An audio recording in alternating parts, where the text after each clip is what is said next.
Welcome to the Bush School Overview Master's Program webinar. My name is Catherine Meyer and I'm your host today.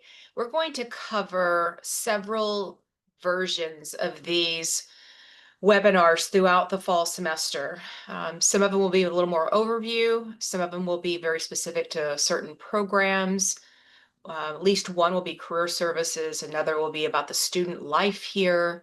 So we're going to start this overview with the information about a lot of programs, a lot of information just about Bryan College Station, our location, how we support our students. So bear with me as this one becomes a little bit longer, but definitely if you have the time, join us on the very specific webinars that will progress throughout the semester. So I'm your presenter, Catherine Meyer. I'm the Director of Graduate Admissions and Recruitment here at the Bush School. I've been here a little over 22 years. Can't wait to share with you what we look like and how we've grown and how we meet the needs of our students to just go out and do amazing things. So this agenda is a graduate program overview. We're going to talk about the location in our community in Bryan College Station, some of the programs that we offer, and this specifically with the Master of Public Service and International Affairs, the tracks and concentrations that we offer, how you get into these programs through admissions with the requirements, the deadlines, some of the most recent statistics for those classes, how we fund our students with partial funding with scholarships, the costs associated with those different programs, the student support and opportunities here in the Bryan College Station area and here on our main campus, and some of the career outcomes, the job sectors that our students are getting and what that looks like. And then ultimately why the Bush School and Texas A&M with kind of a slide of some of our top reasons of coming here and how we meet and help our students excel. And at the end, we'll end with the contact information on how you reach both us here at the Texas A&M campus, here in College Station, but also the DC campus and the online version with extended education. And then I will let you have an opportunity for Q&A at the very end. So in the meantime, if you have some chat questions, you can drop those in. So we'll start with what is the Bush School of Government and Public Service. So we began as a graduate school when we received the Bush Library and Museum for President Bush when he had retired from office. So that graduate program slowly became a little bit bigger. We started growing our programs, more offerings, and then several years ago, we integrated with the undergrad programs here at A&M with some bachelor's degrees. So I'll show you what that looks like in a slide or two. But we opened our doors in 1997 and roughly have 3,300 master's alumni out of our doors here. The master's programs offering within College Station on main campus, we have about 6 offerings with various master's degrees. DC has 2, online has 1, Executive Master of Public Service Administration. And there are also 5 graduate certificates that can be taken online or on campus. Sometimes these are for those that want to dip their toe and try some classes out, others that don't need a full degree and just want to take some classes of interest to them, either in nonprofits or Homeland Security. There's a number of different offerings that I'll cover later. Essentially, the Bush School prepares students for careers in nonprofits, federal, state, local government, many agencies with policy topics of education, environment, security, health, development. And then there are those that go to the private sector. So you even have the government contracting that work hand in hand with some of the federal government agencies. So we don't put limitations on where students go, but we do have a number of highly regarded sectors that are populated year in and year out when our students graduated. So our locations, excuse me, here on our main campus, College Station, we're home of Texas A&M University, which is a very large land and space grant institution, Sea Grant too. So we have a lot of resources, a lot of students coming in and out. We'll talk about that size in just a second, but we are centrally located to 4 major metropolitan areas. To the north is Dallas-Fort Worth. To our west is Austin. To our southeast is Houston. And to the southwest is San Antonio, anywhere between 2 hours to 3 hours away, maybe an hour and a half for parts of Houston and Austin. The branch campus in Washington, D.C., we're located about 2 blocks from the White House. You can see that it's located very close to a number of different metro lines to get there. And it's geared towards working professionals. So they have evening classes to meet the needs of those that have found themselves in DC and want a public school option, something maybe a little more affordable than some of the schools that are offered there in DC. Now, as far as where we are on the Texas A&M campus, notice on this picture, the background is the Texas A&M main campus. And in the foreground here is the Bush Library Center. So we have the Presidential Library and Museum in the front. You've got the Presidential Conference Center and the foundation that are off to that left. And then the Allen Building is the third building that's set back a little further. And it is the home of the Bush School. So that's where our academic classes are. It's a beautiful facility. We have the parking space. We're a little bit set off from main campus, so we feel special in a way, very professional, with a lot of amenities that come from being close to that conference center with some guest speakers and some space to bring them in. The community and rankings, Brazos Valley is home to Bryan College Station. So it's not a tiny town. It's not a major metropolitan with 1 million, but we do have over 200,000 in this area. So there is a lot of opportunity to get involved with the parks and the recreation, some events that are going on.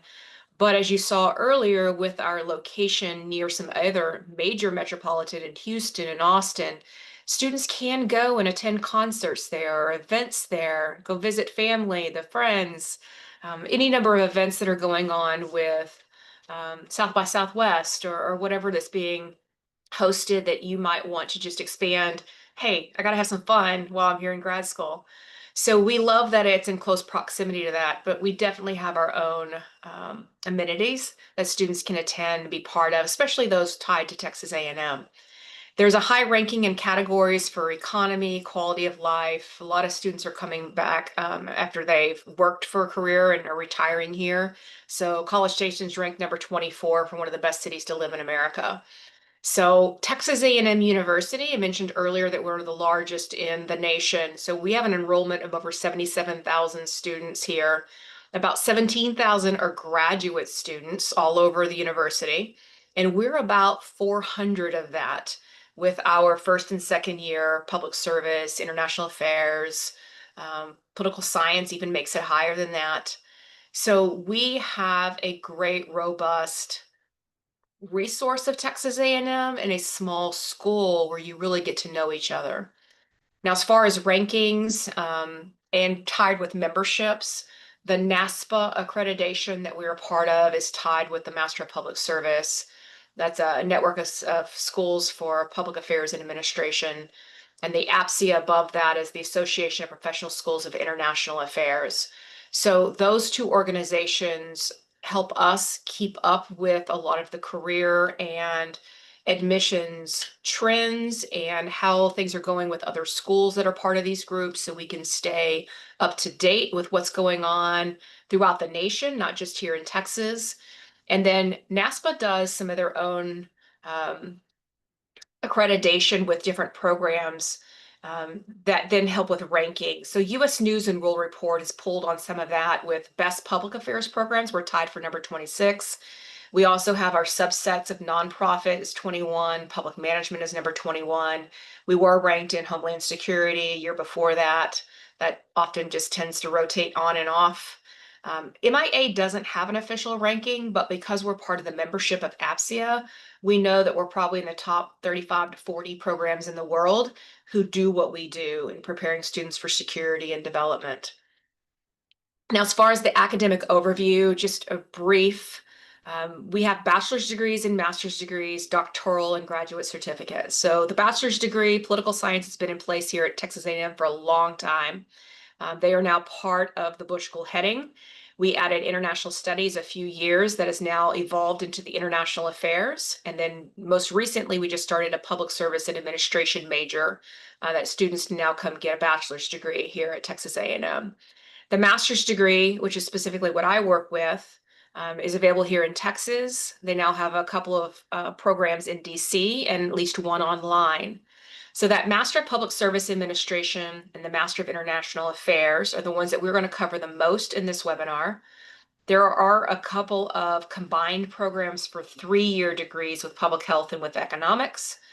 There's an executive style international policy for those with at least 4 years of professional experience.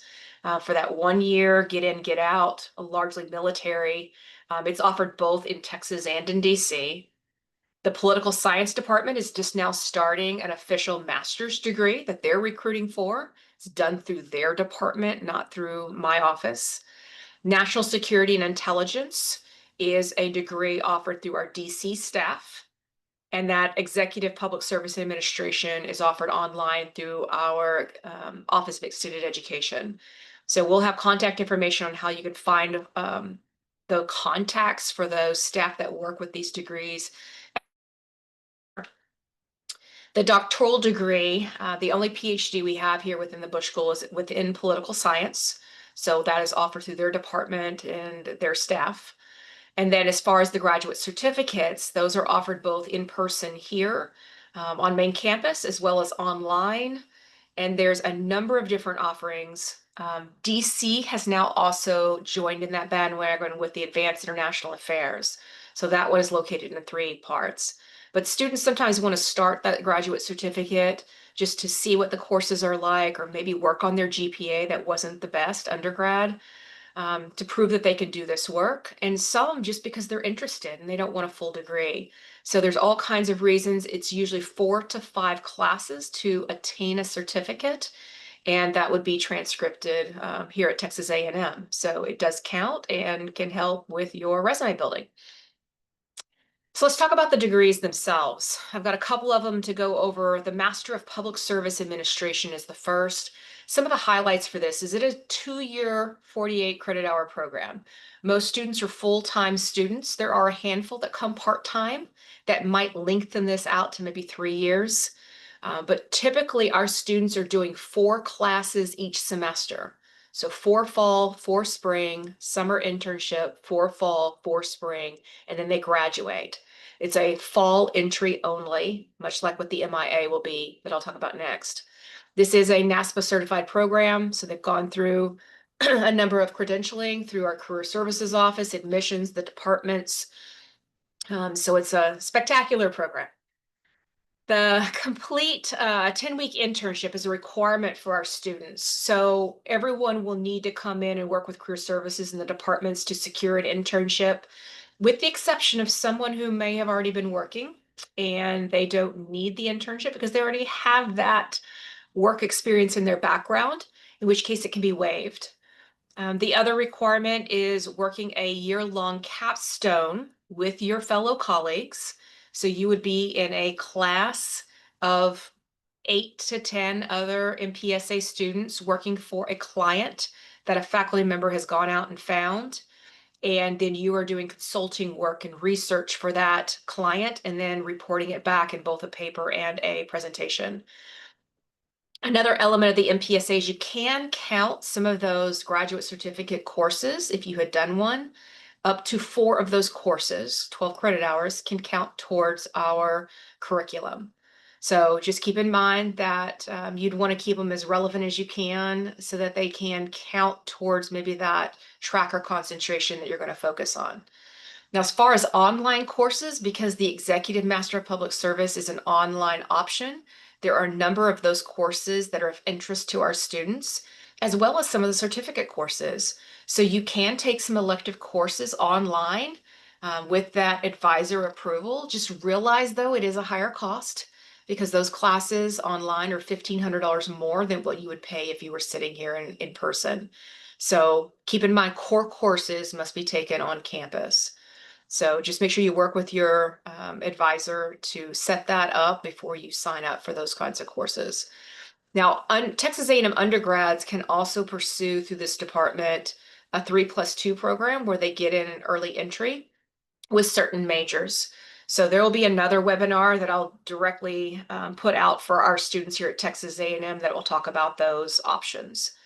Now, for those that are coming into the Master of Public Service and they do find a research interest and they want to work with educational administration and policy and doing research with those entities, and same thing with public health services and any research with it, Once you're a student here, you can do more of a fast track entry by working with your department to get early entry into these PhD programs. But you wouldn't do anything ahead of time. That's once you are here, having started the Master of Public Service. Now, as far as the tracks and concentrations, there are requirements for a track: public management, public policy analysis, or nonprofit. You have to choose at least one, but you could choose two. Some people just focus on tracks and don't do the concentrations. So you can play with how you want to put together your curriculum. It's 16 courses. A few of those are going to be required through your track, and then a few of them would be required for like the capstone, and some of the concentration interests as you go through that. So there's a number of concentrations that you can pursue that we have developed. Some of the more popular ones tend to be the Homeland Security and National Defense, state and local government, and then the rest have a handful between their policy areas, right, with cybersecurity or energy, health policy. There's also an availability to individually design your own focus area. So people have come in and focused on agricultural policy or political communications, or want to work with transportation issues. So you can construct one of those with your faculty advisor and take electives elsewhere at Texas A&M through maybe a department that supports that, like urban planning. Now, the other side, Master of International Affairs. This is the sister program, also a flagship program. It is a 2-year, 48 credit hour program. So same length. It is, as I mentioned, an APSIA member. So one of the top programs in the world who do what we do with security and development. So with this program, it's 16 courses, only 5 are required. The other electives are you taking between the tracks and concentrations, developing your interest. Now, some of their requirements, the one additional part that's different than the MPSA is that the MIA students have to pass a foreign language spoken exam in order to graduate. So these are for the native language domestic students, right, who don't have a requirement to, well, I said that wrong. They have a requirement to come in and pass a foreign language of their choice, right? So English is their native. Now they need a foreign language. Now they can choose any language that they want, particularly if it's something they built upon through high school and their undergrad. But we're going to focus with support for those that are what we deem to be the critical languages, and I'll cover some of that in a minute. So that's never part of your curriculum. That is all outside attainment and just maintaining a language that you're coming in with. Now, another requirement is a 10-week internship. Or if you haven't been able to work on your language, it's not to where you want it to be, you can do a language immersion by doing a study through an agency abroad or through maybe one of the many that are here in the US, and just spend 10 weeks working on that. You will also do a semester-long capstone working for an industry client. So you will have an idea of what those topics are. You'll get to rank order your choices after hearing what they are. And then you're going to work with that client in doing some research and gathering information and then putting that back out into a final paper. And sometimes that it does involve some travel of getting to go to that location for that client. Same as I mentioned before, you can count up to 12 credit hours from the certificates. In this case, most of the time it's a CAIA, that International Affairs and Homeland Security, because they're the most related and fit our concentrations. You can take up to 2 online courses for that additional cost. And then Texas A&M undergrad, same idea with that expedited 3+2 program, but they have to be within international affairs or economics in order for that to happen, to come into the MIA early. They also have what are called 3-year combined degrees, where a student will start with another department for a year to year and a half, and then come over to the Bush School and do the MIA. So these 3-year combined degrees are with public health and with economics. Now, as far as international affairs go, they have 2 required tracks. You choose one. National security and diplomacy probably has about 70 to 75 students per year. International development and economic policy has another 15 to 25 students per year. We'd love to have more. Those IDEP is the acronym for that, students.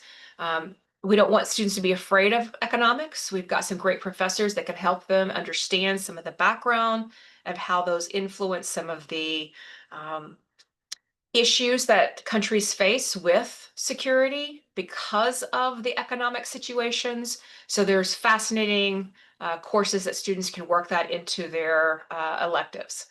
So when you come in for that track and choose a track, you have to do two concentrations. One would be tied to that track. So for instance, with national security and diplomacy, you could choose something like cyber or diplomacy or foreign economic policy, grand strategy, intelligence. Those are uniquely to the national security and diplomacy. Your second concentration can now be any of them. Now notice with the region, there's 4 different regions in that one heading, but a student might want to do Latin America with grand strategy and defense policy. There's all kinds of ways to mix and match, which just means that there's a lot of variety in that student makeup for that department. Now those combined degrees that I talked about a moment ago, 3-year, 78 total credit hours for both degrees. But at least with the public health, you're applying to both our departments at the same time. We both make individual decisions if we're admitting them. If you're admitted to us, we just tell you how much funding you would have, and we'll see you in a year and a half. Then you go and start with public health, and you will work with them to see if you have any scholarship ability, what's required for your courses for them. You'll spend that first year and a half, and then you come to us in the spring and do your last 36 hours for a year and a half. Master of Economics works a little bit differently. In this case, you're just applying to economics. You start with them. If you then are interested in that MIA and continuing, then you'll apply to our MIA because you wouldn't start with us until that following fall. So in this one, you do economics for a year, MIA for a year, and then a semester with economics, and then a semester with us. So it is a great way to get 2 degrees in an expedited time. It's 3 years instead of 4, but it does take the right kind of student who is looking for those kinds of areas. As that funding note, just as I talked about, your scholarship will tell you what your Bush School funding is, and we do issue non-resident tuition waivers for these 2 programs. But when you're with that other program, I don't know what they do. So you will have to work specifically with public health and economics to see what kind of funding you would receive from them. The Master of International Policy is our executive style degree, and I say that because it does require 4 years of experience. We're counting this as professional, international, and/or military experience. So you cannot come in and count some time with study abroad and undergrad and maybe having lived abroad for a year and then coming back and going, is this enough to get me in this program? It will not. They are hard and fast with that 4 years of professional experience. It is a 1-year degree. It's 30 credit hours, so it's 10 courses. And you can get that done in typically 4 classes fall, 2 in the summer, 4 classes in the spring. And so you can enroll every semester, fall, spring, or summer entry. They don't just hold it to fall. So we run that rolling admissions. You just pay attention to the deadline dates. As before, you can take up to 2 online courses for an extra cost. But this program does not require an internship because the students already have experience. There's no capstone and there's no foreign language exam required for those domestic students. But most importantly, Bush School funding is also not available. So you would receive no funding help from us in terms of scholarship or waiver. You get whatever that price tag is. So federal aid and military benefits are eligible for those that have that. And then as far as the DC campus, their cost is different from us. But they do have evening courses for working professionals, but they also do not offer any type of funding. So just gives you an idea. The tracks will follow the same as either the MIA here in College Station or their national security degree in DC. So because they don't have development in the DC location, you would have to do the track in national security. But here in College Station, you could choose either area. Most of the MIP students are studying NSD, National Security Diplomacy, but you do have that choice.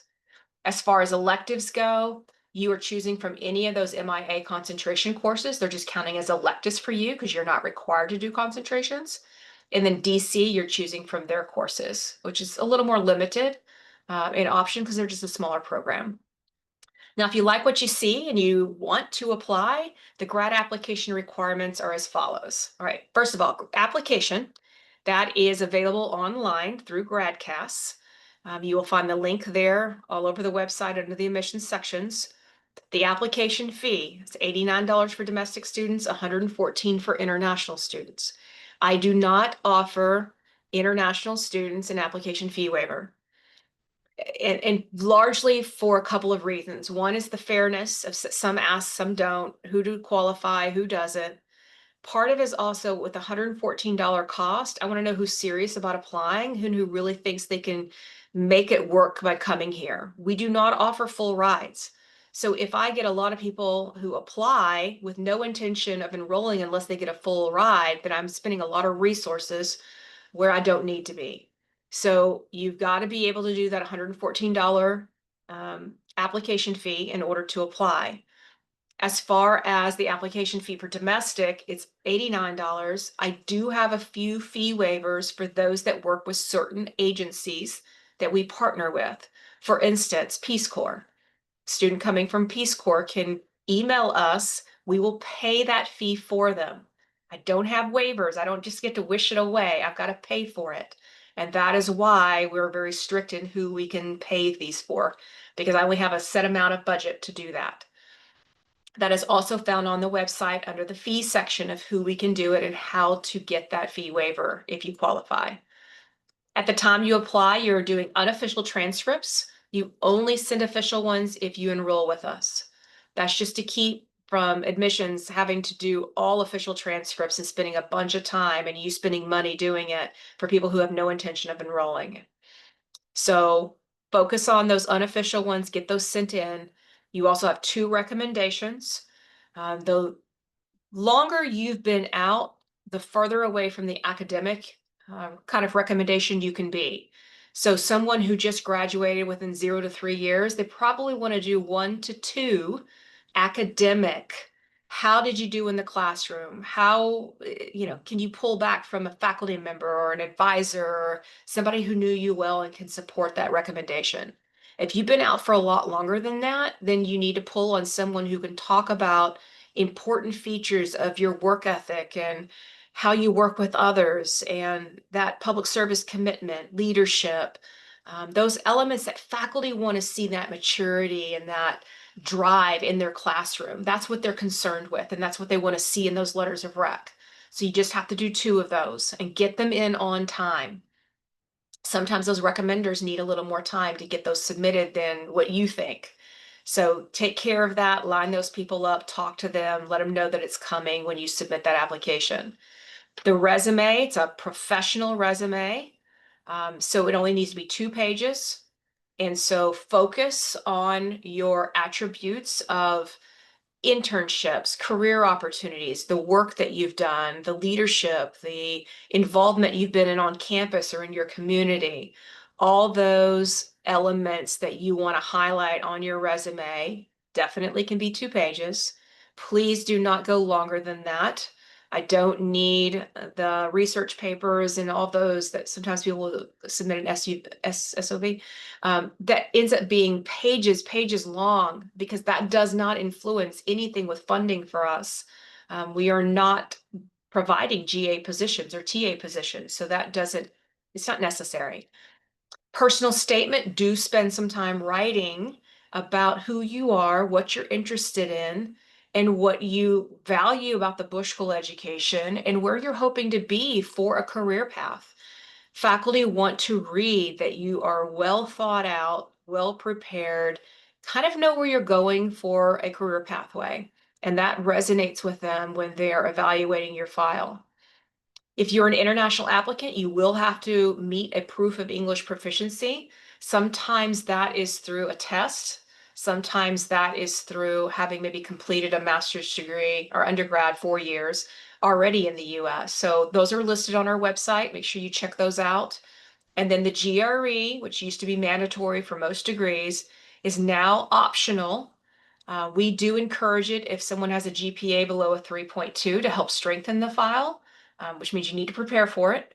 Or if you already feel like you're a good test taker and could do well, then paying that $200 for this test and prepping for it means you might be able to secure a higher funding because you did do well on the test. So if you feel like you can strengthen your app, then please do submit the GRE. I'll just tell you, a lot of people do feel it is optional and do not submit, so that is up to you. Now, the grad application deadlines have changed, and we've been very transparent on our website of these rounds, trying to get decisions to students a little faster so that you're not waiting all the time on the schools. So we now have 3 rounds. This is going to be true with both the public service and the international affairs. So pay attention to both, and then I'll kind of talk about the differences on the next slide. So the Master of Public Service, they've got an early decision and priority funding consideration, which means a complete application by December 15th. Don't just submit the application. It means all pieces, including your letters of rec, including uploading that statement. Your transcripts are here. Get all of that uploaded and into our hands by December 15th. We will then get those reviewed by faculty and start making admissions decisions by early February. We're going to need the month of January to get all that gathered up and then start telling you if you're in as quickly as we can. But we will not make funding decisions until we've completed all the interviews that are required. So I need the month of February to do that, which means funding will now come out by early to mid-March. Now, if you're an international applicant, you have until January 15th. Now, we certainly want you to try to do December 15th, but you do still have another month to get your materials in. That final app deadline is January 15th for a complete application, or we'll close it off and write it out as incomplete. Admit decisions and funding are both released at the same time in mid-March. Now, for domestic students that come and find us late or just couldn't hit the earlier deadlines, we're giving them 2 more months. They have until March 15th to get an application in, and we'll admit based on space and funding availability. So it's not optimal because most of the money is gone. It's usually one of our lower tier levels, no matter how strong you are, but it can get someone started that fall if they can hit that March 15th deadline. Interviews are required for this degree and always have been. So you're going to need to complete 2 interviews. If you're an international student, we do not expect you to come here and do them in person, but we do encourage that for domestic students. So internationals and some domestic will be via Zoom, and that's easy enough to do. We'll coordinate with you how to pick your faculty that you would be interviewing with what kind of time frame that they had available, and we'll coordinate all that through email. The other option is what we hold an interview conference weekend here on campus. That's February 20th and 21st next year.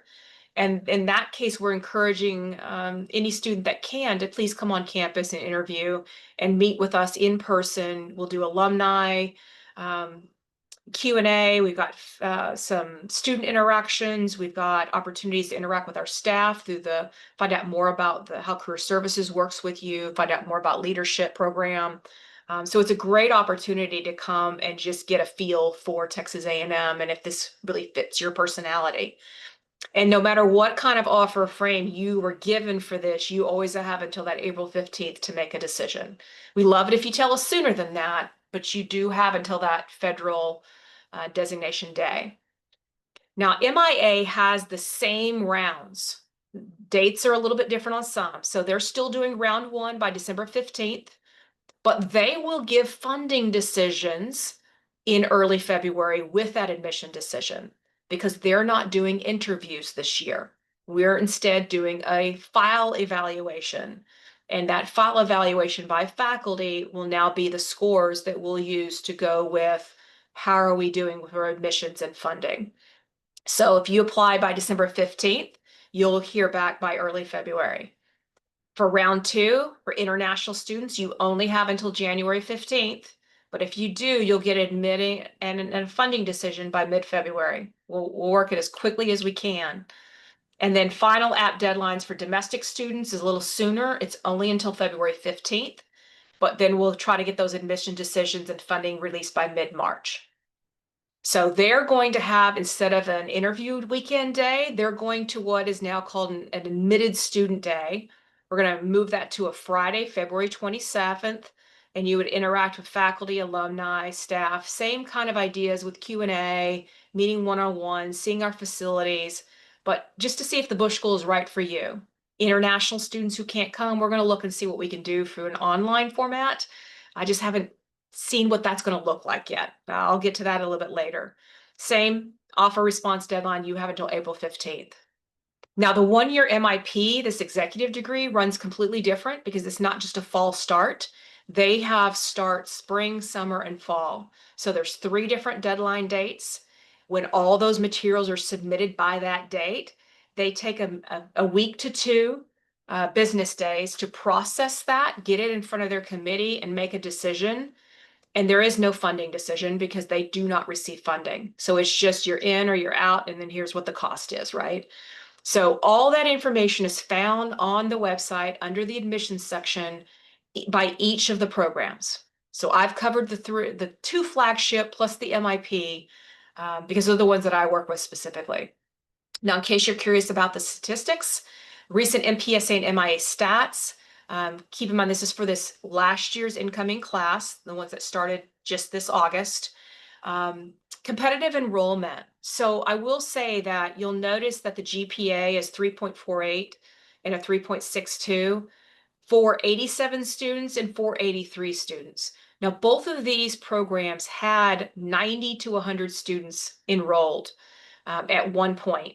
But the international student issues that we had this year with visas and countries not being able to clear them through with the new mandates and the restrictions and things being shut down. And sometimes it's funding and just being able to prove that you can afford to come here puts those students behind. And so we lost quite a few students. Over 20 students didn't make it. So for the MPSA, that 87 students and then 83 students, usually we're hoping for that 90 to 100 mark is what we want. So we're a little bit under this year. Average age for both, you can just kind of read them side by side, is 24 to, usually 24 is about the average. MIA is a little bit younger this year. Female percentages are listed there, 57% for MPSA, 40% for MIA. Good representation for underrepresented groups. Here's where those international students really stick out. They were only 9% instead of, I think at one point I had 25%. And then international affairs only had 2%. I think we got 2 students out of nearly 10 that we had. So those will look a little bit off. And then you'll see work experience. We do have less work experience this year than last year, primarily because some of the international students we bring in have work experience and they tend to help us with an older age and more experience. So you'll notice that young students kind of abide here. So if you are a little bit older and are looking at this program, just realize you're probably going to be more in about the 20 percentile as the makeup of a class here. We'd love to offset that and have more experienced students, but the reality is, at least for this year's class, it just wasn't there. So merit with your experience and fit will affect the scholarship level, and we'll cover that next. So this is a small school environment in a big university. We do try to enroll that 80 to 100 students per department every year. You are going to sit in classes that average about 16 students. Most of our classes max out between 20, maybe 25 students. And some can be as few as 8 to 10. So it depends on what class you're looking at and how popular it is, or just with that specific interest that you have. But you will be learning from both seasoned practitioners. These are faculty that are coming from the workforce. So people who have run nonprofits, been executive directors, some that have been working in policy areas in local government, maybe even as former city managers. You've got those that are former intelligence officers. You've got someone that was a former diplomat with a career in the State Department. Those are the kinds of faculty that are mixing in as our lecturers and practitioners with our expert professors who are doing research in cutting edge technology with some of their fields in education policy and are the ones that are called in front of the media for certain topics that are going on. So great, great mix of faculty. As far as funding, all right, so here's how this works. And I want to be clear because this is a little bit different than some other programs that you might be looking at. The Bush School Master of Public Service and Master of International Affairs. Now, this has nothing to do with political science. They work their own funding differently than we do. You would have to go to political science department for that. But our two, International Affairs and Public Service, they're providing scholarships to everyone that they admit. So 100% of our full-time students receive some level of scholarship. And if they are a non-resident, they're also getting the tuition waiver because we will help pay for that too. So that waiver alone is worth $12,700-ish per year. Now, if you get a scholarship of $5,000 and that waiver, then you've just knocked off a good hunk of your requirement. And the cost is on the next page. Now, our scholarships range from 1,000. There is one that's 29,000. There's a couple of them that are offered from Texas A&M, and those are our more generous ones. The Bush School scholarships work from 15,000, 10,000, 7,000, 5,000, 3,000, and maybe a few at 1,000 per year to keep that cost down. And then by getting that scholarship, you can get the waiver. Now, 2/3 of our incoming students are getting 3,000 or 5,000. That's how we can cover every student, is by giving these smaller awards. It makes our money go further. So normally I'll tell someone with a mid-range GPA, you can expect between that 3,000 to 5,000. Now, if you're getting that 3.8, 4.0 with some good work experience, a strong file, now you might start being able to get into that higher funding level. And there's always anomalies of someone who jumps from something, or a really strong student on paper who might not be evaluated as high, who might slide down to 5,000. So there's never any guarantee on this because we are looking at the files and we're going through interviews and looking at several different factors. But you need to realize none of these say a full ride. So you are always going to get some help for the tuition and fees to get it knocked down a little bit, but you are on your own for living costs. And living costs aren't cheap. And I'll show you that cost in a second. So you must have some funding of your own. In terms of the summer, we do have internship stipends that are divvied out through the Career Services Office for anyone who secures an unpaid internship. And you have to attend their career workshops in order to qualify for that. So it's a simple tit for tat, go do something for them, go attend those seminars that are going to benefit you in learning more about your LinkedIn profile and so forth. And then be able to receive an internship stipend if you get one that's unpaid. And that's also true for the the summer language immersions. If you're wanting to do that option, you can receive some funding for that too. Now, in year two, you either renew that same scholarship. So if you came in at 5,000, you're renewed at 5,000 again. You also still receive the non-resident tuition waiver as long as you have that certain GPA, 3.25 or above. Or you can compete for a graduate assistantship.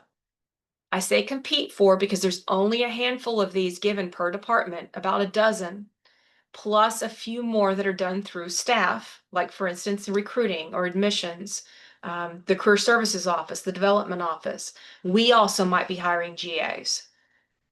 But you have to do well in your first year, and you have to have a fit for that position you're applying for in order to land that assignment. As an example, I had about 15 people who applied for my GA position. I could only pick one. So there's going to be some competition for these. So it's hard to get. But if you do secure a GA position, you give up whatever that scholarship was, because you can't double dip and have both. It's one or the other. But now if you're working as a GA, you're getting 20 hours of work in, and you're earning about $20,000 over that 9 months of work, plus 9 hours of tuition, plus insurance reimbursement. So it's a pretty good gig if you can get it, but there are just not a lot of them. So most of our students are doing the scholarship renewal. Now, as far as the costs go, notice that this MPSA and MIA tuition, these are the cost per category. Non-residents and international are a little more expensive, right? But then we give you the non-resident tuition waiver because of the scholarship we offer. Here's where you plug in the scholarship. Was it 3,000? Was it 5,000? Was it 10,000? 15,000 is our highest. That can then detract from this to give you now. So right now that's nothing. There's no scholarship applied, but a Texas resident pays 13,573. Non-resident, same cost. International, you're a little bit higher because you pay about $4,000 more for health insurance, which is required. So that cost is a little bit higher. But even with all that help, you're going to have nothing to very little to help you with any of the living costs. And that's what usually trips up some of our international students, not being able to afford this. And this is an estimate that's given out by Texas A&M. I can't control it. You might be able to live more cheaply than this with roommates and just a cheaper standard of living. But this is what they will ask for, and this is what you'll have to cover on your cost estimate sheet for the I-20. If you are looking at a different program, let's say that 1-year MIP, the cost is a little bit different. You're now almost $17,000 for that 1-year program. Non-residents, you don't get that waiver. So your total cost is about 33,000. International students, you're about 36,500. So that would be the cost of your program for that 1-year MIP. Now, DC works differently. Their costs are different. You'd have to just reach out to them. That's what it is here in College Station. Okay, student support services. There's a leadership program that Holly runs that offers a number of workshops. I'll cover some of those in the next slide, with an opportunity to earn a leadership dean certificate by participating in different activities here with some of those workshops. There's also a writing program here where 2 staff are working with our students when you need somebody to give you some critiques on your writing or some feedback on something you don't understand what faculty were marking. So they are here as a resource that you don't have to go to main campus. There are a number of speakers every week. So between speakers that are brought in by faculty, some that are brought in by the Presidential Conference Center through the foundation, some are done by the employers with speakers, alumni doing panels, all kinds of informative and interesting opportunities to either do during the day or in the evening.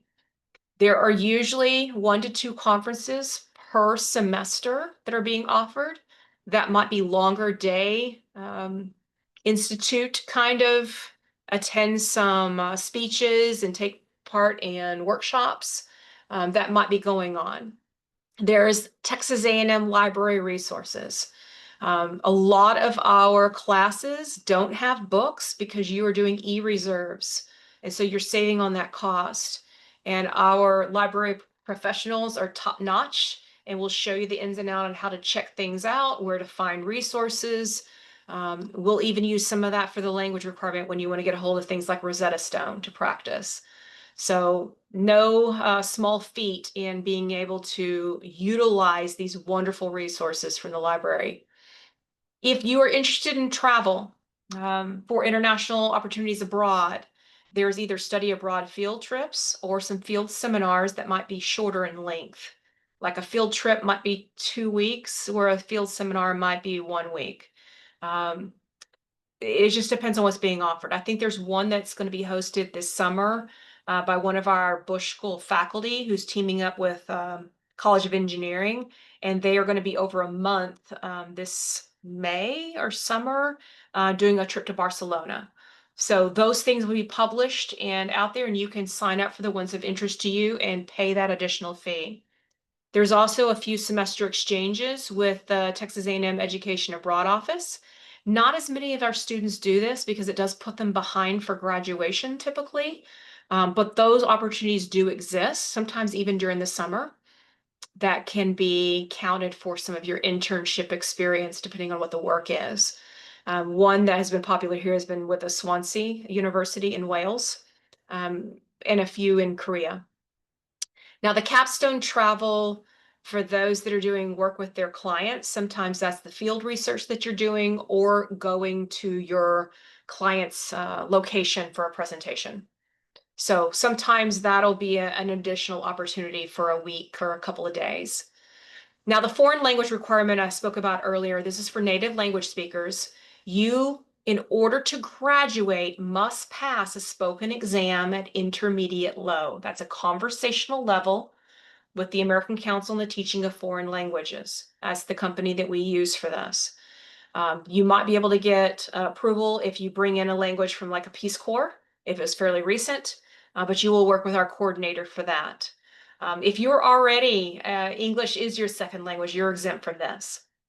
Now, the support, we hire linguist tutors in critical languages that you'll sign up and do one-on-one meetings with them, like through Zoom. We also have that same summer language immersion if you decide you want to go abroad or with a language program here in the US to work on your language. And then that software like Rosetta Stone and Mango and others at the Texas A&M Library that you can check out for weeks at a time. There's also a number of research centers. There's 6 centers and institutes, including things like the Center for Grand Strategy. You got the Center for Nonprofits and Philanthropy. They bring in speakers, they have research, information sharing, networking.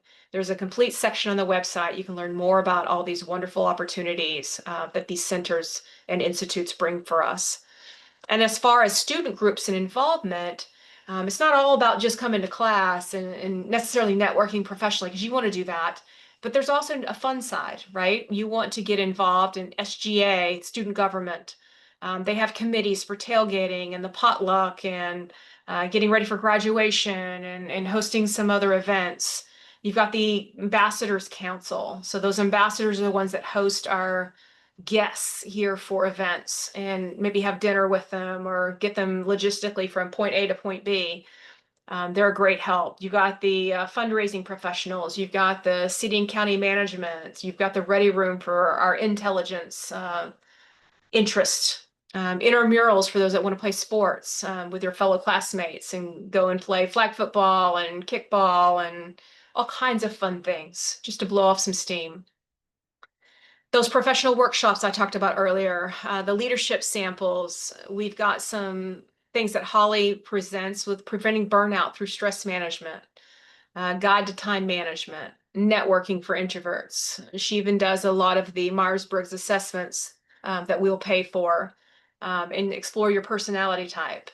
So a lot of our students do take advantage of these. They are elective. You don't have to do them, but they're there for those that would like them. Now, the career samples are things like resume and cover letters, federal hiring, interviewing, LinkedIn, and whether you should have a profile. What does it look like? How do you do networking with it? Leveraging AI in jobs and internships. So, as mentioned before, by attaining and attending these, you can qualify for some of that internship funding if you get one that's unpaid later. So Career Services consists of about three staff who are here to support you with our faculty. So all of us are trying to utilize the connections, the Aggie network, the Bush School connections, the professional who knows somebody who knows somebody. So they're offering career advising and professional development. They are sending out routinely the internship notifications and again, those funding options for the stipends.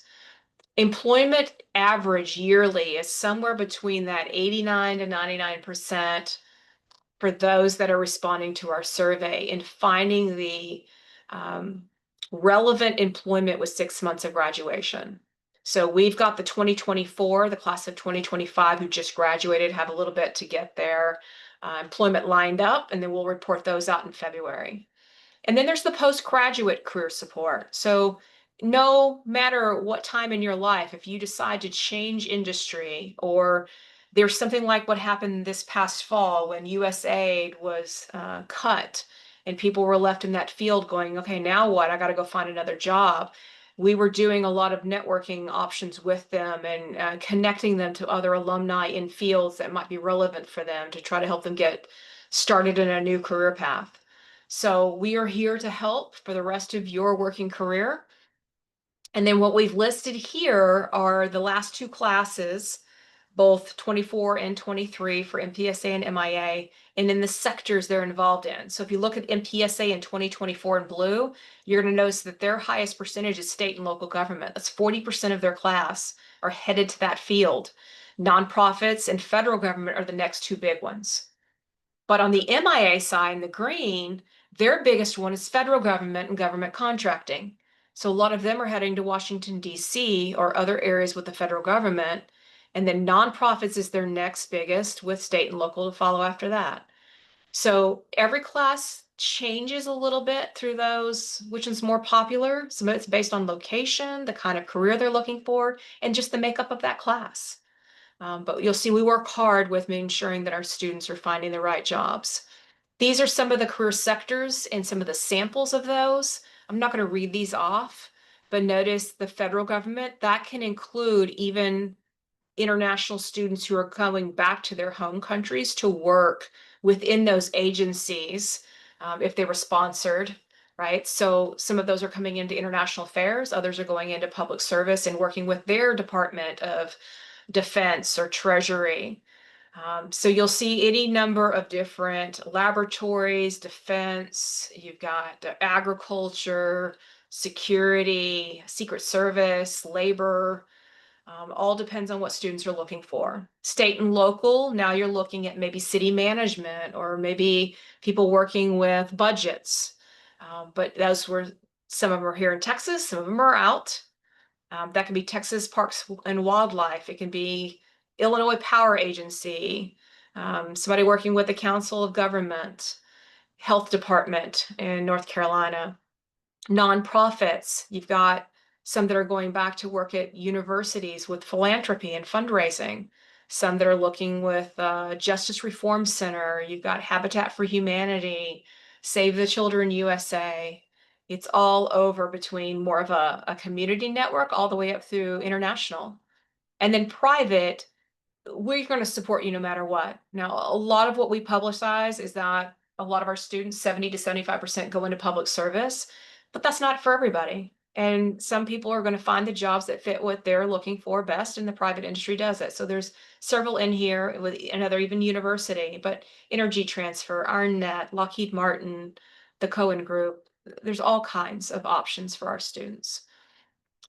And the final part of the push of why the Bush School is just a reminder that we've got passionate faculty with a mix of both practitioners and academics. So you get to get great viewpoints from both that professional side and maybe a little bit of the theoretical, but it's very practical and research driven, just to get you more about education policy or grant strategy.